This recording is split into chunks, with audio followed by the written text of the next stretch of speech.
What up, nerds? My name is Leslie Smith. Welcome to a June monthly wrap-up here on the Nerdy Narrative today. I'm going to quickly recap all of the things that I read or finished during the month of June, a few quick thoughts about each one, and if I loved it, what I thought about it. A quick disclaimer, everything that I talk about here on the channel that I read, all of these are my personal thoughts and opinions and should be taken as such. So if there is something that I talk about on the channel that I loved or didn't love and it's something you're interested in reading, just remember there was something about it that piqued your interest that you wanted to read it. Now, regardless of whether or not I liked it, don't let that affect you or keep you from reading it. Always try it out for yourself. There may be something that happened in your personal experience or your life that will allow you to relate to the book in a way that I didn't. Just please always keep that in mind when you're listening to someone's opinion about a book. Disclaimer over, let's talk about some books. First up, on my Kindle, I read the arc for J.R. Trass's The Rebel. That's book 2 in his Alfraver trilogy. That book was something else. I don't know what I expected. I thought I knew what I expected. I got so much more. And if you saw the weekly reading wrap up where I talked about how I thought the beginning went on a little too long and the end went on a little too long, one of my very dear friends read the book and she felt completely opposite of me. So that just goes to show different people have different tastes, but we both still love the book. It's a fantastic YA fantasy series that had a lot of science fiction elements built into this installment that I just ate up. I just love the amount of detail those elements got and how it got incorporated into the story and just expanded upon in this one. It was so good that I don't know how the author is going to top it with the third and final book in this trilogy, but I cannot wait to see what he has in store. Next on the list, I finished Gwendy's Final Task, which is the third book in the Button Box trilogy by Richard Chizmar and Stephen King. As a Dark Tower fan, I did appreciate the payoff in this book. Anyone who has not read The Dark Tower, or perhaps they're not a fan of the Dark Tower series by Stephen King, I don't think you will like this series. I don't think you're going to get a lot of the references that endeared it to me because I just absolutely love The Dark Tower. While I enjoyed the payoff in this book, it's not a series I believe I'll ever read again. It was a one and done. I'm glad I read it, but it's just not enough there for me to want to reread it. So that's going to be showing up in an unhaul soon. My next two books were my first two picks from my stack to judge for the SPFBO contest hosted by Mark Lawrence. And the first one was Ought to Be Dead by Scott Warren. I absolutely loved it. It was 7 adventures of our main character Spectre and his human apprentice Cotton. In our prologue, we first meet Spectre when he is accidentally summoned by a half-asleep necromancer who was supposed to be reanimating the corpse of the ship's chief inspector. The crew members brought him to her and was like, hey, he died before he could do his job, so we kind of need him back so he can do this for us. As a result of her not being fully aware of what was going on, she summoned Spectre, who is a vengeful warrior spirit who had one thing to do in life, and that was to hunt monsters. He goes right back to doing that. He picks up an apprentice, Cotton, and they just go around the countryside hunting monsters for bounty. Now, there is an overarching story to all of these adventures. That's a mystery. That's a lot of fun to watch them pick up clues and solve along the way. Loved it. I would love if Scott Warren wrote another set of Adventures of Spectre. I would read them just like that. Now, sadly, I did not have that same energy with my second choice of that stack, which was The Cradle by Ron Sammy. I actually ended up DNFing this one about 40% of the way in. The writing style didn't jive with me. The majority of the story is told in dialogue, which is fine, but it was stilted and awkward. I just don't know if it was just how they spoke to one another, maybe sentence structure. I'm not certain, but because it's told mostly in dialogue, there wasn't enough worked in for me to actually get a feel for the characters, get to know them. They each had their own storyline, but at 42% of the way in, I didn't see how it was going to connect for the overall plot, because this is the first book in a series as well. There needed to be something spanning over the course of the novel as well as these little individual storylines. I just wasn't enjoying it, so I did make the decision to DNF it. I also revisited the world of manga again this month. I read Stitch and the Samurai, the first 3 volumes. This is all I've been able to locate so far, which is fine if it's only going to be 3 in the series. I will be keeping an eye out for if there are any more. There was an ending provided, so if there aren't any more, I'm completely satisfied for how this was tied up. Very cute. It is for ages 12 and up. I do feel it's definitely geared toward the younger side of that. I just had a really fun time with those. Just a great way to break up some of these denser reads. Next up, I want to talk to you about The Last Blade Priest by W.P. Wiles.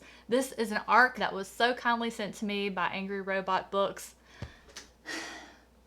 This is going to be a hit, and I'm hoping that enough people read this and love it as much as I do so that we get another book in this series, because I am not done with this world. This world was amazing. The world building was phenomenal. I love how it was built. Our story was given to us with 2 points of view, Anton and Anar. Now, Anar was our character that was traveling around the world, so to speak. So we got to see the outside world through his eyes.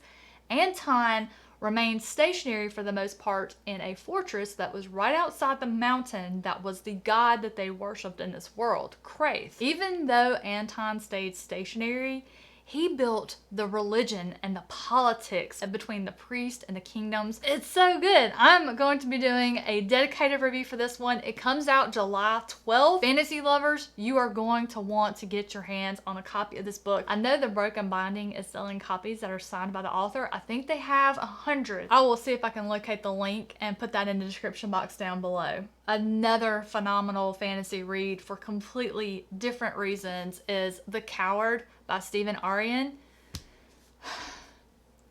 If you're someone who has a family member who has served in our armed forces, you're gonna love this book. Surface level, it's a fantastic fantasy story where a group is sent to investigate why ice is traveling from the north into the southern lands. Winter is kind of hanging around.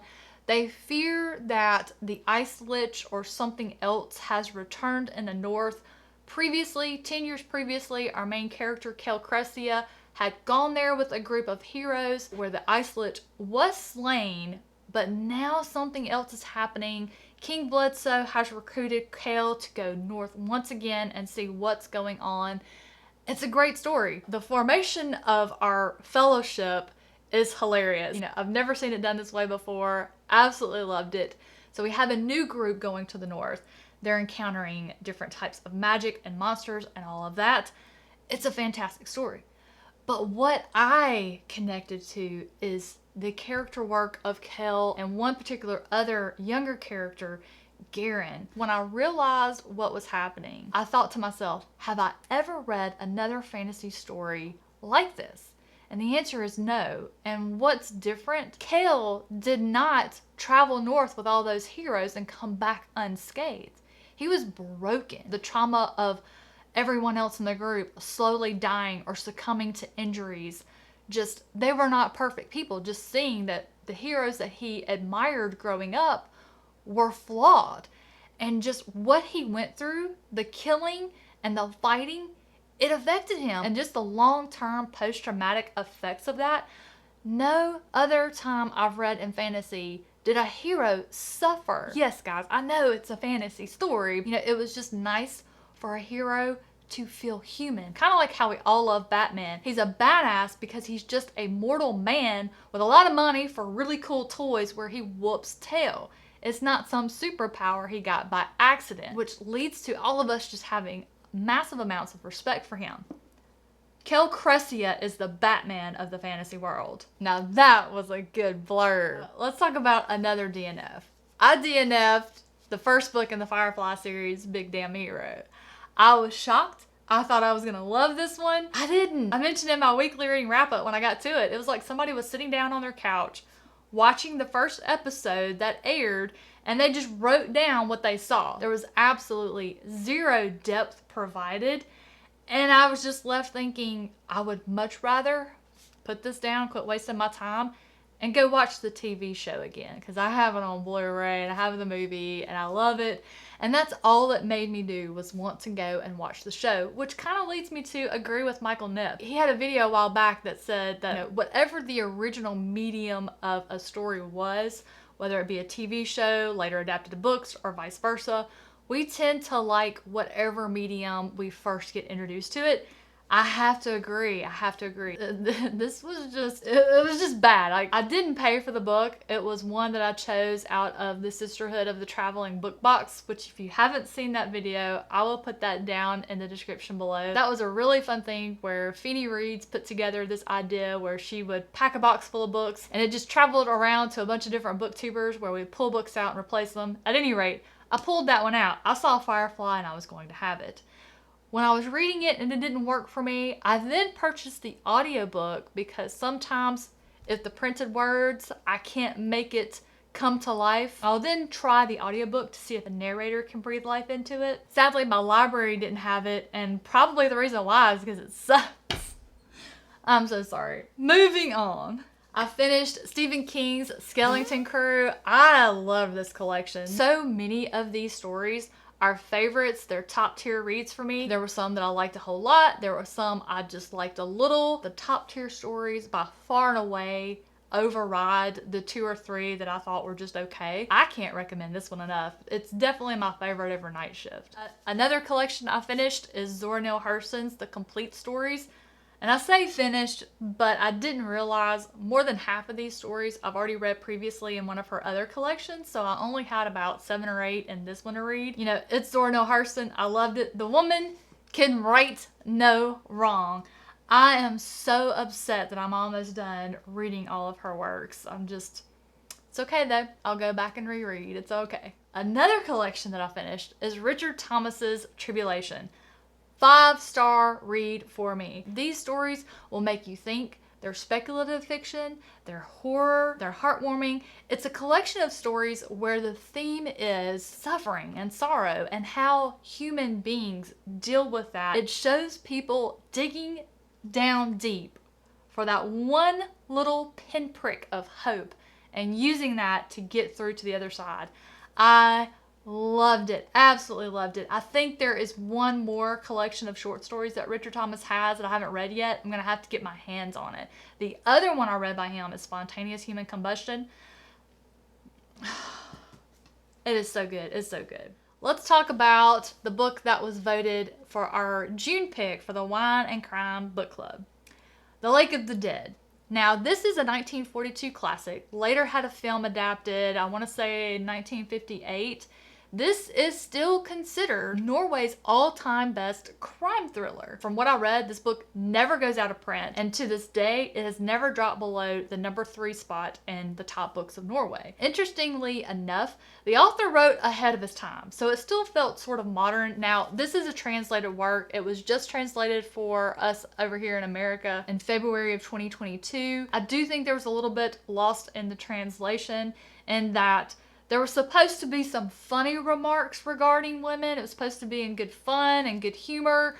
Instead, it came across very offensive. And it was placed sporadically enough that by the time my feathers would get sewed down, another remark would pop up and it would just piss me off again. Andre can write atmosphere like nobody's business. He could not have written the atmosphere for this story any more perfect than he did. The story was a mixture of murder, mystery, supernatural horror. I never guessed where it was going. I thought I had it figured out a couple of times.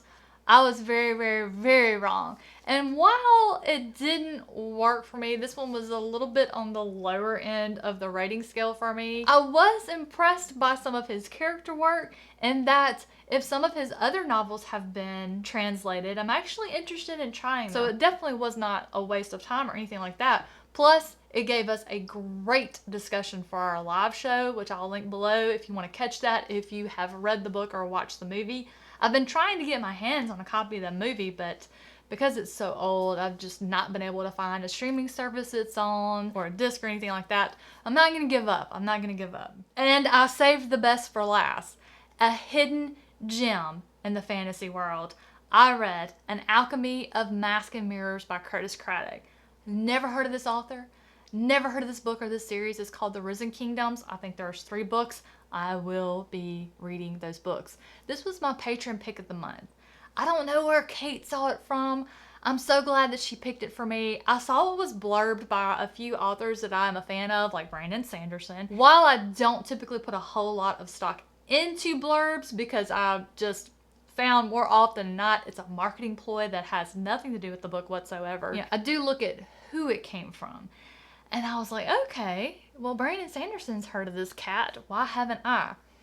First chapter, I thought I was going to hate it because it had a whole lot of nautical terms. But oh my word, just airships, alchemy, magic, nobles with very interesting sorcery depending on their bloodline, a fight for the throne.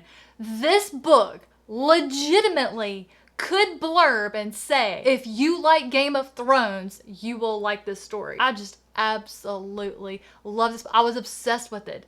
This was a book, for the first time in a long time, I fought to stay awake at night trying to read just one more chapter. I just cannot say enough good things about it. It is a hidden gem. Nobody is talking about this book. Why? Why?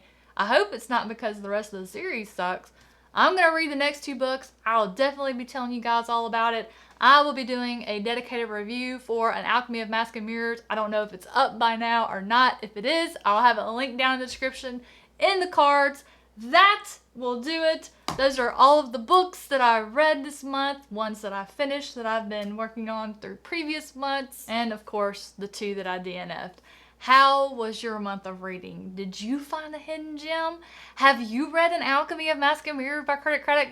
Has anybody else heard of him? For those of you that participated in the Shelf Space Magical Creatures Readathon, how did you guys do? Let me know in the comments down below. I did not get a bingo. The 2 books I was counting on to get a bingo were the 2 that I DNF'd. I made poor choices this month, guys. What can I say? But that is going to wrap up all of the things that I read and enjoyed for the month of June. I cannot wait to see what July holds for me. Thank you so much for watching, and I will see you in the next one.